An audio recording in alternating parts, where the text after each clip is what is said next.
কিছু মানুষের ভালোবাসার পরিমাণটা এতটাই বেশি হয় যে তারা শত অবহেলা, কষ্টকেও উপেক্ষা করে ভালোবেসে যায়। এরা ভালোবাসার কোনো পরিমাণে বিলিভ করে না। মন প্রাণ উজাড় করেই কেবল ভালোবেসেই যায়। অন্ধের মতো বিলিভ করে যায়। এরা প্রিয় মানুষটির সঙ্গে কথা বলার জন্য প্রয়োজনে প্রিয় মানুষটির পায়ে অবধি পড়ে।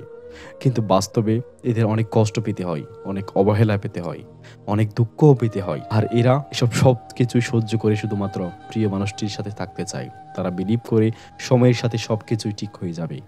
কিন্তু আসলে ঠিক হয় না। প্রিয় মানুষটি এদের একসময় ছুঁড়ে ফেলে চলে যায়। যাওয়ার সময় একটু নরমও হয় না, প্রত্যাঘাত করে চলে যায়। কিন্তু এমন ভালোবাসি যাওয়া মানুষগুলো সাথেও দমে যায় না। এরা যখন ব্লক লিস্টে থাকে তখন এরা নাম, বেনামে একাধিক আইডি খুলে কেবলমাত্র প্রিয় মানুষটির অবস্থা জানতে চায়। হয়তো দেখে প্রিয় মানুষটি ঠিকই চেটে রয়েছেন অন্য কারো সাথে।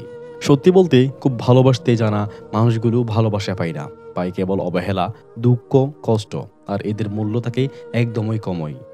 দিন শেষে এরা পড়ে যায় মহাবিপদে। বলতে চায় প্রিয় মানুষটিকে, কিন্তু এরা পারে না বলতে, না পারে মনে রাখতে। আর এটাই যে কতটা যন্ত্রণার তা কেবল সেই জানে। তাই যারা শত অবহেলা পাও, মূল্য পাও না, সময় থাকতে সরে এসো, তবু কষ্ট কম হবে। তুমিও যদি সেই শ্রেণীর মানুষগুলো হয়ে থাকো তাহলে তোমাকে অনেক পরীক্ষার মুখোমুখি হতে হবে। নিজেকে ভালো রেখো। নিজের কষ্ট হয়, নিজের খারাপ হয়, বা হতেও পারে, এমন কিছু মনে করো না। মনে রেখো জীবন একটাই, তাই সেই জীবন কি সুখী সাথে অতিবাহিত করো। একবারই তো জীবন, তাই জীবনের সব কিছুকে, সব সময়কে মূল্যায়ন করো। নিজের প্রতি খেয়াল রাখো।